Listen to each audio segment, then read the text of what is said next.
नमस्कार, मैं हूं मनोज सैनी। इंडिया इंपैक्ट में आपका स्वागत है। हम साथ साथ। कोरोना का वक्त ऐसा है कि लगातार मरीजों में इजाफा हो रहा है, संक्रमण बढ़ रहा है, लेकिन बढ़ रहा है तो अब लोग डर रहे हैं। पर डरने की जरूरत नहीं है।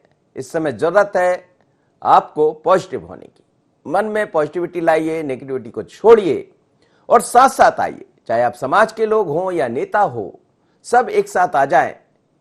तमाम जनप्रतिनिधि एक साथ आ जाए, पक्ष विपक्ष को भूल जाए। तो यह दौर ऐसा है। प्रधानमंत्री नरेंद्र मोदी ने भी यही आह्वान किया है, मुख्यमंत्री शिवराज सिंह चौहान भी यही आह्वान कर रहे हैं। और बात मुख्यमंत्री की ही नहीं, कई जगह से तो ऐसी तस्वीरें भी आ रही है जिसमें दिखाई दे रहा है कि हम साथ साथ हैं। हमने भोपाल को भी देखा, इंदौर को देखा, और ये वो सब तस्वीरें हैं जो ये बयां कर रही है कि अब हम सब साथ साथ है। कोई किसी की मदद कर रहा है, कोई किसी की मदद कर रहा है। सहयोग पर सियासत भी हो रही है, लेकिन अब सियासत छोड़ दीजिए। सियासत को छोड़कर आ जाइए साथ साथ। हम आपको अलग अलग विंडो के जरिए दिखाते हैं कि आप आखिर कैसे लोग आगे बढ़ रहे हैं। आप देखिएगा, 3 तस्वीरें हम आपको दिखाते एक साथ। ये देखिएगा, आलोक शर्मा कुछ लोगों के साथ मुक्ति वाहन उन्होंने दिया था। ऐसा ही हम देख रहे हैं कि संजय शुक्ला इस समय चर्चा में है, इंदौर के कांग्रेस के विधायक हैं। वो तो लगातार कई तरह की सेवाओं में लगे हैं, तन से, मन से, धन से। और ये भी एक तस्वीर है कि जब लोगों का दर्द है तो फिर हम क्यों सोएं। तो प्रद्युम्न सिंह तोमर ग्वालियर में दिखाई दे रहे, रात भर जागते रहे, अस्पताल के बाहर बैठे रहे ताकि लोगों को प्रॉपर इलाज मिले। और जब मंत्री खुद संभाल लेगा जिम्मा तो फिर हमें लगता है चीजें बेहतर भी हो जाएंगी। तो ये तस्वीरें हैं, ऐसी तमाम तरह की तस्वीरें इस समय मध्य प्रदेश से आ रही है। तो अब हमें ये दिखाना पड़ेगा कि हम कैसे साथ साथ हैं। मुख्यमंत्री ने भी आह्वान किया है और बीजेपी के महामंत्री कैलाश विजयवर्गीय ने भी यही कहा है कि अब आ जाइए साथ साथ, छोड़ दीजिए, थोड़े पॉजिटिव हो जाइए। क्या कहा मुख्यमंत्री का, क्या आह्वान है, ये सुनिए। कैलाश विजयवर्गीय को सुनिए और इसके बाद फिर आपको कांग्रेस की बात भी सुनाएंगे। वो भी कह रहे हैं कि हम साथ साथ। सुन लीजिए। संकट बड़ा है, लेकिन इसमें काम करने की, सेवा करने का एक अवसर है। इस चुनौती को अवसर में बदलेंगे। मैं भी दिन और रात काम करूंगा, आप भी जुटे रहें। एक के बाद एक व्यवस्थाएं खड़ी करते जाएं, इनोवेशन करते जाएं, जनता का सहयोग लें, स्वयंसेवी संस्थाओं का सहयोग लें। अलग अलग व्यवस्था करने के लिए भी लोग जुटाएं। लोग जुटाना केवल पैसा जुटाना नहीं है, समाज की इस लड़ाई में भागीदार बनाना है। बिना समाज के सहयोग के ये जंग नहीं जीती जा सकती। जो समाज हमारे साथ खड़ा हो जाए, क्राइसिस मैनेजमेंट ग्रुप, उसके अलावा भी आप सबका साथ लीजिए। अलग अलग संस्थाओं के मेरे पास फोन आ रहे हैं, हमारा भवन ले लो, हमारा ये ले लो। अब बाबा वो समय आ गया कि हम उनके मन में ये लगे कि हम कर रहे हैं, उनका भरपूर सहयोग लें। देखिए, जितनी कोशिश होती है सरकार की, माननीय मुख्यमंत्री जी, सारे विधायक, मंत्री, जिला प्रशासन सब अपनी कोशिश कर रहा है।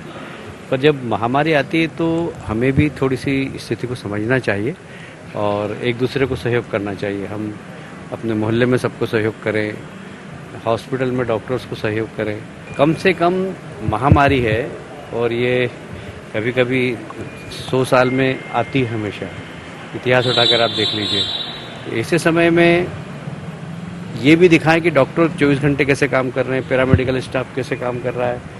जनता में कई ऐसे लोग हैं जो नॉन मेडिको है और सेवा कर रहे हैं, कई ऑर्गेनाइजेशन सेवा कर रहे हैं, उनको भी दिखाएं। क्योंकि एक पॉजिटिविटी बहुत ज़रूरी इस समय में समाज के अंदर, और वो मीडिया बहुत अच्छी तरीके से निभा सकता है।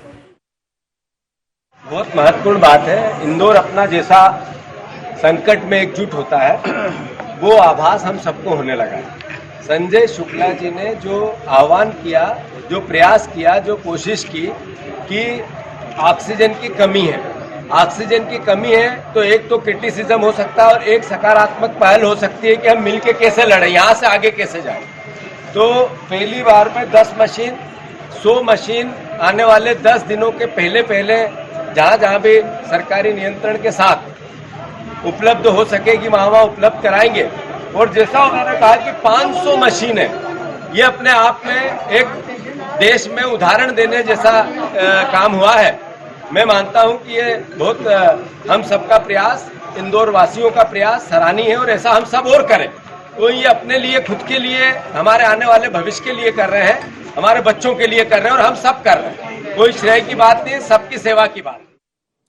बिल्कुल सही कह रहे हैं जीतू पटवारी, सबकी सेवा की बात है और इस समय श्रेय की राजनीति नहीं होना चाहिए, राजनीति नहीं, सियासत नहीं, सहयोग होना चाहिए। और आज हम बात भी पॉजिटिव ही करेंगे क्योंकि नेगेटिव बातें करते करते बहुत हो गया। कितनी तस्वीरें दिखाएं, स्थिति भयावह है, आप और हम सब समझ रहे हैं। अब रास्ता इसी में से निकालना, और रास्ता कैसे निकलेगा वो हमारे लोग भी बताएंगे, हम भी समझेंगे। तो चलिए हम साथ साथ आते हैं और बढ़ते आगे। मेरे साथ संदीप मिश्रा जुड़ रहे हैं, चेतन जी हैं भारतीय जनता पार्टी से, और साथ ही योगेश यादव है प्रवक्ता कांग्रेस के, योगीराज योगेश जी हैं वरिष्ठ पत्रकार। सभी से बात करेंगे। संदीप से छोटी सी एक टिप्पणी लेते हैं। संदीप, अब हम देख रहे हैं मुख्यमंत्री भी आह्वान कर रहे हैं, कैलाश विजयवर्गीय भी आह्वान कर रहे हैं, जीतू पटवारी भी है। अब पक्ष और विपक्ष की बात नहीं रह गई। स्थितियां ऐसी है कि कब तक हम ये सब खबरें दिखाते रहें, कब तक हम बात करें। अब थोड़ा बहुत पॉजिटिव हो जाए, हम साथ साथ आ जाए। हम देख रहे हैं कई विधायकों ने आगे बढ़कर पैसा भी दिया है, अपनी जो विधायक निधि है वो भी दी है, और उसके अलावा लोग खूब बढ़ चढ़कर अब आगे आ रहे हैं। इंदौर में तो ऐसी तमाम तरह की तस्वीरें देखने को मिल रही। अब बिल्कुल पॉजिटिव रहने का ही सवाल उठता है यहाँ पर, क्योंकि जो इंसानियत खतरे पर है यहाँ पर। जब इंसानियत बचेगी तब तो राजनीति होगी, सियासत होगी। लिहाजा यहाँ पर भाजपा और कांग्रेस अब जिस तरह से आगे बढ़ी है और जिस तरह से खासकर समाज सेवी संस्थाएं आगे आई हैं, खास अगर हम बात करें इंदौर की बात करें, इंदौर में जिस तरह से सराहनीय काम देखने को मिला है समाज सेवी संगठनों के द्वारा। भोपाल में भी कुछ समाज सेवी संगठन आगे आए हैं और उसके माध्यम से अब बेडों की, ऑक्सीजन की, यहाँ तक कि जो भी रोजमर्रा की वस्तुएं हैं उनकी भी आपूर्ति की जा रही, तो वो कहीं ना कहीं काबिले तारीफ है। क्योंकि इस बात में कोई शक नहीं कि अकेले प्रदेश की सरकार सारी चीजें नहीं कर सकती है। जितना बड़ा जनता के सामने संकट है, उस संकट को से अगर लड़ना है, उस संकट से पार पाना है, तो सभी को एक साथ आना होगा, पक्ष हो, विपक्ष हो या प्रदेश की जनता हो। तो वो चीजें अब धीरे धीरे लोगों के पास कहीं ना कहीं घर करती चली जा रही हैं। लोग अभी इस बात को समझने लगे हैं कि सबको एक साथ आगे बढ़ना होगा, सरकार के साथ मिलकर के चलना होगा, तभी इस महामारी से पार पा सकते हैं और निजात मिल सकती है। जय संदीप, बहुत धन्यवाद आप मेरे साथ जुड़े। लेकिन मेरे साथ तीन मेहमान जुड़े हैं। चेतन जी से सीधी बात कर लेती। चेतन जी, ये महामारी है और जैसा कैलाश विजयवर्गीय भी कह रहे थे कि 100 वर्ष में इस तरह की महामारी देखने को मिलती है, और हम तो देख रहे हैं कि जरा सी गलती करेंगे, जरा सी चूक करेंगे, इसलिए सख्ती भी दिखाना पड़ रही, क्योंकि खुद लोग समझ नहीं रहे। पर अब समझाने की जरूरत नहीं है, खुद समझने की जरूरत। प्रधानमंत्री ने भी यही कहा, मुख्यमंत्री भी यही चाहते और हम सब भी यही चाहते। तो क्या अब सब साथ साथ, हम आज आरोप प्रत्यारोप की बात नहीं करेंगे, आज हम बात ये करेंगे कि कैसे एक दूसरे के साथ आ सकते हैं। देखिए मनोज जी, हमने तो शुरू से कहा है कि जब मानवता पर संकट हो, मानव सभ्यता पर संकट हो, तो किस बात की राजनीति। अरे हम सब मानव, आप भी, हम भी, हम सब पहले मानव बचाने का, मानव धर्म का तो पालन कर लें। अगर सच में आज इन विपरीत परिस्थितियों में, जहाँ के तिनके तिनके को लोग तरस रहे हैं, तिनके तिनके की मदद को लोग तरस रहे हैं, उन परिस्थितियों में अगर हम सब कंधे से कंधा मिला करके हम जो कर सकते हैं, अच्छा, हम ये नहीं कह रहे आप कोई बहुत बड़ा सहयोग करो, लेकिन हम जो कर सकते हैं। भोपाल शहर में कई ऐसे एपिसोड हैं कि लोगों के यहाँ खाना नहीं है, लोगों को आजकल ऑनलाइन खाना भी शायद बंद हो गया, और कोरोना वालों के यहाँ, जिनके यहाँ कैजुअलिटी हो रही है, उनके यहाँ कोई जाना नहीं चाहता। बता नहीं सकता हूँ आपको परिस्थितियाँ इस प्रकार की, किस तरह से लोगों को खाना पहुँचाया जा रहा है, क्या कर रहे हैं, दोस्तों से, यारों से, अपने घरों से। तो आज जो परिस्थितियां हैं, सच में एक एक सांसों को जोड़ने का समय है। हम माननीय कैलाश जी को भी मैंने सुना, माननीय मुख्यमंत्री जी को भी सुना, मैं जीतू पटवारी जी को भी सुन रहा था। सबसे यही निवेदन है, सब यही निवेदन कर रहे हैं कि सबसे पहले हम हमारे शहर को, हमारे प्रदेश को बचाने की पहल करें, सार्थक पहल करें। हम जिस स्तर पर हम समाज को जो दे सकते हैं, हम उसको दे करके इस समाज को, समाज की सभ्यता को बचाने का मिल करके प्रयास करें। और मुझे लगता है कि हम सब इन विपरीत परिस्थितियों से ईमानदारी और निष्ठा के साथ लड़ें, और जो कोरोना की गाइडलाइन है उसका पालन करें। आज भी शहर में हम देख रहे हैं अधिकांश लोग मास्क नहीं लगा रहे हैं, सोशल डिस्टेंस का पालन नहीं कर रहे हैं। भगवान जाने किन परिस्थितियों में ये लोग समझेंगे कि नहीं, अब तो हमारे अपने सिर पर ही मौत का साया मंडरा रहा है, हवाओं के साथ मौत चल रही है। इतना हो सब होने के बाद भी मनोज जी, बहुत दुखी मन से कह रहा हूँ आपको, इस पुराने भोपाल के अनेकों अनेक क्षेत्रों में जहाँ भी आप देखिए, लोग इतने बेपरवाह होकर के लापरवाही के साथ चल रहे हैं जिसकी शायद हम कल्पना नहीं कर सकते। भगवान से हम तो प्रार्थना कर रहे हैं कि भगवान उनको भी सद्बुद्धि दें, और इस सब समाज को, चाहे वो समाज के किसी भी तबके, किसी भी वर्ग के लोगों, सब मिल करके आगे आकर के आए। और सच में आज आवश्यकता है आपके सहयोग की, चाहे सरकार हो, चाहे समाज हो, चाहे मैं हूँ, चाहे आप। जी योगेश यादव जी, हम बहुत बात कर चुके हैं। देखिए, जो हमारे पास संसाधन है अब वो दिखाई दे रहे हैं। पहले क्यों नहीं हुआ, क्या हुआ, वो तो हो गया। अब क्योंकि अब तो लड़ाई अभी लड़ना है। अब जितने हमारे पास औजार है, जिस तरह के हमारे पास हथियार है, उसी से लड़ना है। उसमें और कैसे इजाफा इसके चलते चलते हो जाए, इस पर ही बात करना है। तो क्या आपको लग रहा है, जैसे जीतू पटवारी जी ने भी कहा, सच में साथ आने की जरूरत है सभी को? निश्चय ही, चूंकि आपकी ये सकारात्मक पहल है और सकारात्मकता जीवन का प्रमुख लक्ष्य और धर्म होना चाहिए, मैं इस बात को मान्यता देते हुए स्वीकार करता हूं कि हमारे चाहे जनप्रतिनिधि कांग्रेस के हों, बीजेपी के हों, सभी की सकारात्मकता और एक ही विचारधारा है। क्योंकि राजनीति कभी देखा जाए तो राजनीति के मुद्दे या राजनीति बहुत छोटी चीज हो जाती है जब मानव धर्म की बात आ जाए, और इसके मामले में हमारी संवेदनशीलता, भावुकता होना चाहिए। और हमें बस इसी बात का थोड़ा सा लगता है कभी कभी कि जो हमने राजा हरिश्चंद्र जी की कहानियां पढ़ी थी या फिल्म में देखी थी कि वो अपने बेटे की लाश लेकर, उस तरीके की लाश लेकर लोग पहुंच रहे हैं। तो चलिए मैं बात करता हूँ आपसे। मैं समझ सकता हूं, आप बने रहिए मेरे साथ, भावुकता आपकी समझ सकता हूं इस समय, क्योंकि आप भी उस दौर से गुजर रहे हैं। आपके अपने परिजनों को आपने खोया है। यस जी, योगेश जी, मैं समझ सकता हूं आपकी, क्योंकि आपसे जब फोन से अलग हट के बातें होती तो आप बड़े भावुक हैं। आप अच्छे नेता हैं, आपके अंदर सहजता है, सरलता है, और जब ऐसी बातें होती है तो निश्चित रूप से मन भर आता है। और यही तो हम कह रहे हैं कि अपने मन को भरिए, अपने मन से नेगेटिविटी दूर कीजिए, पॉजिटिविटी लाइए। ये दौर ऐसा है कि जिस तस्वीर को आप देखते हैं विचलित होता है मन। कई जगह से ऐसी खबरें आ रही है। आपने देखा कि आज भी एक खबर है सामने, जिसमें मैं बात नहीं करना चाहता हूं नेगेटिविटी की, लेकिन एक बच्ची अकेली है, उसके लिए माँ उसकी चली गई छोटे से उम्र में छोड़कर। अब कई ऐसी महिलाएं हैं जो सामने आई है और उनको दुग्धपान कराना चाहती, वो खुद कह रही हैं कि हाँ हम तैयार उस बच्ची के लिए। तो अब ऐसे मिलकर आगे आना पड़ेगा। योगीराज योगेश जी मेरे साथ जुड़े। योगीराज योगेश जी, तस्वीरें विचलित करने वाली है, तस्वीरें चिंता बढ़ाने वाली है। बात सकारात्मकता की होना चाहिए, पॉजिटिविटी की तरफ हमें बढ़ना चाहिए। योगेश यादव जी को आप देख रहे हैं, भावुक हो गए, वो बात भी नहीं कह पाए। मुझे लगता है कि बात उनको कहना चाहिए, सुन रहे होंगे लोग उन्हें भी, लेकिन कैसे आएगी पॉजिटिविटी समाज में? देखिए मनोज जी, सिचुएशन तो बड़ी क्रिटिकल है, और जब ऐसे हालात पैदा होते हैं तो एक ही रास्ता दिखता है, सब मिलकर उसको कैसे सामना किया जाए। तो निश्चित तौर पर सबको एकजुट होना ही पड़ेगा और सबको अपना अपना धर्म निभाना पड़ेगा। जो जिस जगह उसको वो काम करने पड़ेंगे जो उसके बूते में, अपनी अपनी क्षमता के अनुसार, अपनी अपनी हैसियत के अनुसार जो जिससे सहयोग बन पड़े वो करने की आज स्थिति है। और एक चीज मैं लोगों से भी ये कहना चाह रहा हूँ कि हर आदमी, ये बात बड़ी कड़वी है, लेकिन हर आदमी अपने आप को ये मान के चले कि मुझे कोरोना हो चुका है, मतलब वो इंतजार नहीं करेगा, उसको होने वाला है और हो चुका है। तो अब कैसे उसका दिनचर्या होना चाहिए, इस बात पर उसको विचार करना चाहिए। सोशल डिस्टेंसिंग का पालन करें, हैंड सैनिटाइजर साथ रखें, गर्म पानी पिए कम से कम। ये मतलब है कि व्यवहारिक फोरम में कोई विशेषज्ञता नहीं रखता इन सारे मामलों में, लेकिन ये थोड़ी थोड़ी छोटी छोटी बातें हैं कि स्टीम लेते रहें, गर्म पानी पिए। मतलब ये अपने आप को मान के चलें कि भैया मैं पॉजिटिव हूँ और मुझको न केवल खुद बचना है बल्कि अपने परिवार को और अपने समाज को बचाना है। अब वो इंतजार नहीं करें कि मैं तो नेगेटिव हूँ और मैं फ्री होकर बाजार में घूमूं। ये ऐसे कई लोग हैं इस समय शहर में, देश में, प्रदेश में जो पॉजिटिव है और बाजार में घूम रहे हैं। तो मतलब कुल मिला के आप इस तरह से संक्रमण फैला रहे हो। तो आपकी एक बहुत महत्वपूर्ण जिम्मेदारी बनती है कि मैं खुद नेगेटिव हूँ और अपने देश के, अपने लोगों को, अपने मोहल्ले के, अपने पड़ोस को भी नेगेटिव रखूं। अब वो कैसे रखूं, जो मैंने आपको जो 2-3 बात बताई है जी, उसको रखना पड़ेगा। और दूसरा, हम लगातार जितने भी जैसे क्वेश्चन अधिकांश से देखने में क्या आता है, मोहल्ले में, पड़ोस में, जब भी लोगों के बारे में मालूम पड़ता है कि फलाना आदमी कोरोना पॉजिटिव हो गया, फलाने मकान में कोरोना पॉजिटिव लोग हैं, तो एकदम से लोग उसको एकदम जैसे बोलते हैं ना, आइसोलेट कर देते हैं, उसको एकदम से हिकारत की नजर से देखते हैं। मेरा ये कहना है कि भैया वो भी इंसान है, आप मदद नहीं कर सकते तो उसको लेके कोई निगेटिविटी ना फैलाएं।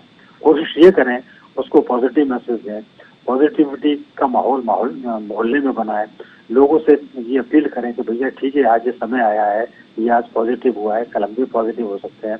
इसका मतलब किसी भी तरीके से सहयोग किया जाए, चाहे उसका अच्छे उसको मैसेज भेज दें, अच्छे उसके पास अपने बातें भेज दें। बहुत बड़े महर्षि ने अपने यहाँ तो बड़े अच्छे मैसेज की अपने यहाँ तो बुक्स हैं, आप बढ़िया मैसेज फॉरवर्ड करें उसको, उसका हौसला बढ़ाएं।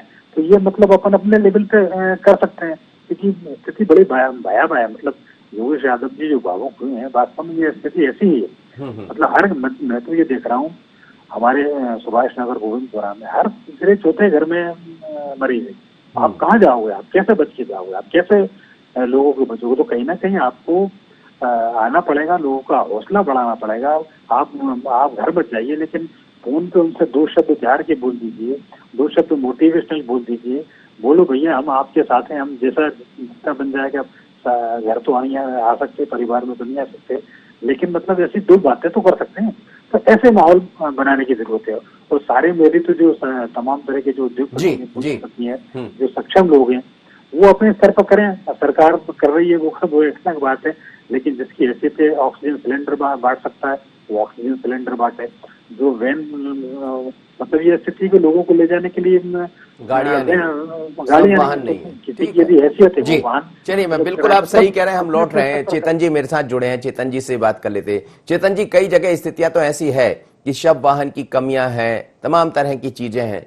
कैसे लोग हाथ बढ़ाएंगे इसमें, कैसे साथ देंगे जब आप और हम साथ आ जाए? हम देख रहे हैं योगेश जी भावुक हो गए और बहुत ही एक अच्छे नेता है, आप लोग सभी अच्छे नेता है, पर अब ये भावुकता के साथ पॉजिटिविटी की बातें ही करना बेहतर होगा। पर कैसे होगा ये? कई जगह से हम देख रहे हैं, कई तस्वीरें ऐसी भी आती है, जैसा योगेश जी बात कर रहे थे कि एक दूसरे से नहीं मिल पा रहे हैं। आप भी यही कह रहे थे कि यदि किसी कॉलोनी में कोई हो जाए तो उसको देखना नहीं चाहता। मेरा भी सबसे आग्रह है कि आपके घर के आजू बाजू भी कोई हो रहा तो ऐसे कोरोना नहीं होता भाई। मास्क लगाइए, सैनिटाइजर का इस्तेमाल कीजिए, हाथ में वो लगा लीजिए, आप चले जाइए, थोड़ी सी उसके 2 बोल अच्छे बोल दीजिए और खुली हवा में सांसें लीजिए, क्योंकि ऑक्सीजन खुली हवा से ही मिलती है। जी चेतन जी।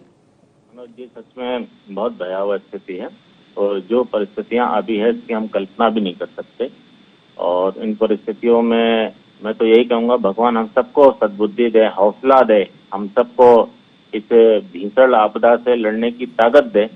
और योगेश जी मेरे अच्छे मित्र हैं। भावुकता निश्चित रूप से सरल स्वभाव होने के कारण उनको भावुकता का एहसास बहुत जल्दी हुआ और उन्होंने अपने घर में भी इस तरह की परिस्थितियों को फेस किया है।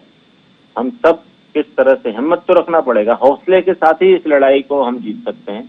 एक छोटा सा उदाहरण है, कल रात को मैं 11:30 बजे तक देख रहा था तो रात को दिल्ली की ये हालत है कि अधिकतम हॉस्पिटलों में ऑक्सीजन खत्म होने की कगार पर थी।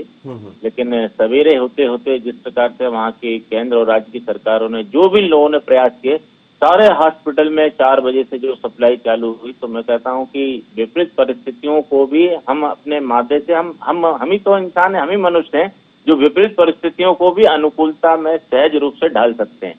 तो ये मनुष्य है, ये मानव है, ये मानव अगर ईमानदारी और निष्ठा के साथ अगर ठान ले कि इन विपरीत परिस्थितियों में हम सब लोग निकल करके आए और इस समाज को थाम लें, तो मुझे लगता है कि इन परिस्थितियों में भी मनोज जी हम मिनिमम कैजुअलिटी के साथ इस भयानक आपदा से बाहर निकलेंगे।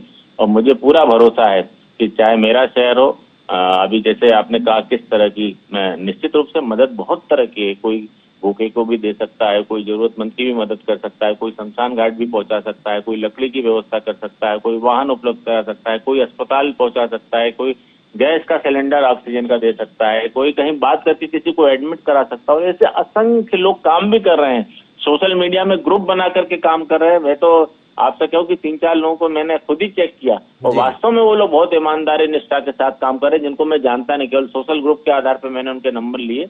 मैंने कहा आखिर अपन भी एक आध बार देखें इस पे है क्या, कहीं हमको भी जरूरत पड़े, हम किसी को वहां पर भेजना चाहें। तो इस प्रकार की कई जगह से बातें निकल के आ रही हैं।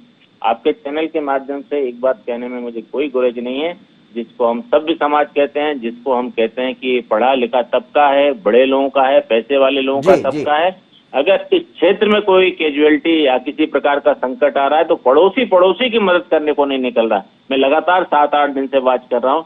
मैं उन गरीब लोगों को, उन मिडिल क्लास को बधाई देना चाहता हूँ कि विपरीत परिस्थितियों में भी वे अपने घरों से टिफिन बना करके इन लोगों को मदद कर रहे हैं। बिल्कुल, और यही सबको करना पड़ेगा। योगेश जी भावुक हो गए आप, मैं समझता हूं, और आपसे बात हो रही थी, बिटिया भी पॉजिटिव हुई है, आप कल एडमिट कराने जा रहे थे, ये भी पता है कि बाकी आपके परिजनों की स्थितियां मुझे जानकारी में है, लेकिन आप लोग ही हैं जो संबल देंगे इस वक्त लोगों को। नहीं सर, निश्चित ही मैं आपको, मनोज जी और चेतन सिंह जी को और योगीराज जी को अब सकारात्मकता के लिए धन्यवाद देता हूं, और ये हम सब लोगों की पवित्र भावना है, ये पार्टी से ऊपर उठकर है। और अच्छी बात है, चेतन जी ने बोला है कि समाज सेवी आगे आ रहे हैं। बस मेरा आपके लोकप्रिय टीवी चैनल के माध्यम से यही सुझाव है कि सरकार एक नॉन मेडिको टीम तैयार है, बहुत सारे लोग तैयार हैं, सरकार के ऑफिसर्स काम कर रहे हैं, सारे प्रशासनिक अधिकारी काम कर रहे हैं, डॉक्टर्स काम कर रहे हैं, लेकिन एक तबका और बिल्कुल आतुर है कार्य करने के लिए। तो सरकार एक अलग समानांतर प्रभाग बना दे शीघ्र अतिशीघ्र, ताकि लोग अपने आप को नामांकित करें वहां पर और सेवाएं प्रदान के लिए एकदम तत्पर रहे, उनके नंबर और वो सब उपलब्ध रहे। निश्चय ही डॉक्टर्स है, जो भी कुछ है, सब अपने उसमें हैं और कार्य करना चाहते हैं, तो सरकार की तरफ से इस मामले में तत्काल सभी जगह पहल कर दी जाए, तो बहुत सारे लोग इसमें जुड़ने के लिए, इस पवित्र कार्य में अपनी आहुति देने के लिए तत्पर हैं। जी ये मेरा सुझाव है। जी जी बिल्कुल सही आप कह रहे हैं। जी योगी राज जी, आप भी कह रहे थे कई जगह से ऐसी तस्वीरें सामने आती है जब एक दूसरे की मदद नहीं करना चाहते हैं, लेकिन धीरे धीरे कर कर आकर लोग आ तो रहे हैं सामने। ये डराता भी है, क्योंकि किसी भी परिवार के बाहर यदि ये देखने को मिल जाता है तो कोई परिजन नहीं चाहता कि मेरा अपना वहां पर जाए, पर धीरे धीरे कर कर लोग समझ रहे हैं, सोशल मीडिया को देख रहे हैं कि ऐसा भी नहीं है, कोरोना से डरने की जरूरत नहीं है, लड़ने की जरूरत है। नहीं, आप ये देखिए ना, देखो आप हम डर रहे हैं, ये बात सही है, लेकिन आप उनकी कल्पना कीजिए ना, जो रात दिन इसी काम में लगे हुए हैं, उस डॉक्टर की कल्पना करिए, उस डॉक्टर के बारे में जो पॉजिटिव मरीज को देख रहा है, उसकी देखभाल कर रहा है। उन कोरोना वॉरियर्स के बारे में आप बात करो, जो जिनकी ऑक्सीजन सेचुरेशन लेवल जिनका 60, 70 पे आ गया है, उनको वो नजदीक से जा जाके देख रहे हैं, तो उनकी क्या हालत हो रही होगी आप बताइए। आप वो भी तो आखिर काम कर ही रहे हैं ना। तो कहीं ना कहीं इनिशिएटिव लेना पड़ेगा। और अभी योगेश यादव जी ने बहुत अच्छी बात की कि मतलब सरकार को सबको मिलकर तो काम करना पड़ेगा, और ऐसे संगठन बनाए जैसे कि वो कह रहे थे कि जिसकी एक ग्रुप बनाया जाए, उनके नंबर सर्कुलेट किए जाए, लोग मतलब मदद करना चाहते हैं, वो सही कह रहे हैं, लेकिन वो कैसे सामने आए। तो एक अच्छा सुझाव है, इस पर विचार करना चाहिए। और मेरा एक और ये भी कहना है कि इस समय सबसे बड़ी जो दिक्कत जो लोगों में हो रही है, वो बेचारा आदमी चाहता है कि मुझे अस्पताल में दाखिला मिल जाएगा, क्योंकि कई लोग इस घबराहट में मर रहे हैं कि क्या पता अस्पताल में मुझे एडमिशन मिल पाएगा नहीं मिल पाएगा। तो कुछ ऐसे गाइडलाइंस बनाए जाएं। अब जैसे ऑक्सीमीटर हर घर में इस समय मतलब लोग रख ही रहे हैं, तो यदि किसी का ऑक्सीजन लेवल 90 से कम है और वो यदि किसी हॉस्पिटल में डिमांड कर रहा है, तो उसको तुरंत एडमिशन मिलना चाहिए। मेरा ये सुझाव सरकार के लिए, क्योंकि 90 के बाद ऑक्सीजन लेवल बहुत तेजी से डाउन होता है, और कई लोग ऐसे हैं जो घर में 90 के बाद सर्वाइव कर रहा है, लेकिन उनको ऑक्सीजन नहीं मिल पा रही, उनको मेडिकल फैसिलिटीज नहीं मिल पा रही। तो ऐसे कुछ वो बनाना चाहिए कि यदि कोई कहता है कि मैं डायबिटिक पेशेंट हूँ, मैं 60 साल से ज्यादा का हूँ, मेरा ऑक्सीजन लेवल डाउन हो रहा है, तो उसको इमीडिएट कहीं भी पूरे शहर में कैसे भी करके उसको बिस्तर मिलना चाहिए। अभी सबसे बड़ी खतरनाक स्थिति हो रही है कि लोगों को बेड नहीं मिल पा रहा है, लोग अस्पताल के दरवाजों पे दम तोड़ रहे हैं। तो ये स्थिति को कम से कम थोड़ी सी ठीक ठाक की ही जा सकती है।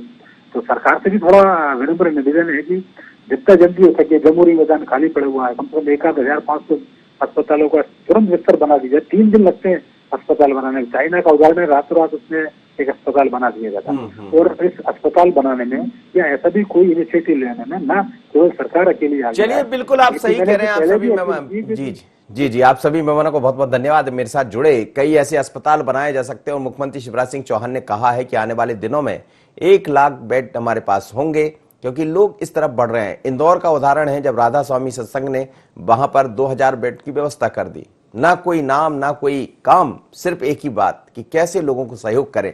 तो इस तरह हर वर्ग के लोगों को, हर व्यक्ति को सोचना पड़ेगा। दूसरी बात यह है कि आप अपने मन में पॉजिटिव हो जाइए, मत सोचिए क्या हो रहा है, कुछ भी नहीं होगा। कोरोना आया है, सांसें, ऑक्सीजन तो आपके अंदर है। आप यदि पॉजिटिव हो जाएंगे तो ऑक्सीजन बढ़ जाएगी, नेगेटिव हो जाएंगे तो और कम हो जाएगी। तो नेगेटिव मत होइए, पॉजिटिव हो जाइए। आपके बाजू में कोई है तो आप कैसे सहयोग कर सकते हैं। और यदि सबने एक हाथ भी बढ़ाया तो हम साथ है, और हम साथ है तो फिर कैसी लड़ाई, कैसा डर, क्योंकि हम मिलकर इस जंग को जीत लेंगे, हम साथ। इतना ही, मुझे दीजिए इजाजत। बने रहिए 9